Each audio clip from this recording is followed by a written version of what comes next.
இன்றைய புனிதர் நவம்பர் 15. புனித 3ஆம் லியோபால்ட். பிறப்பு 1073. இறப்பு நவம்பர் 15, 1136. இவர் ஆஸ்திரியாவை சார்ந்தவர். இவரது தந்தை ஆஸ்திரியாவின் ஆளுநராக இருந்தவர். தன் தந்தையின் மறைவுக்கு பின் ஆஸ்திரியாவின் ஆளுநராக உயர்ந்த இவர் இறைப்பற்றிற்கும் அறச்செயல்களுக்கும் மிகச்சிறந்த எடுத்துக்காட்டாக விளங்கினார். 1106ஆம் ஆண்டு 3ஆம் ஹென்றி என்பவருடைய மகளை மணந்த இவர் இல்லறத்தில் நல்லறம் கண்டார். இவருக்கு இறைவன் 9 குழந்தைகளை கொடுத்து அருள்பாலித்தார். தனக்கு ஆஸ்திரியாவின் மன்னராவதற்கான வாய்ப்பு வந்தபோதும் இவர் மிகுந்த தாழ்ச்சியோடு அதை மறுத்து தாழ்ச்சிக்கு எடுத்துக்காட்டாக விளங்கினார்.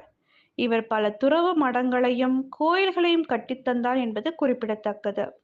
இவருக்கு 1486ஆம் ஆண்டு புனிதர் பட்டம் கொடுக்கப்பட்டது.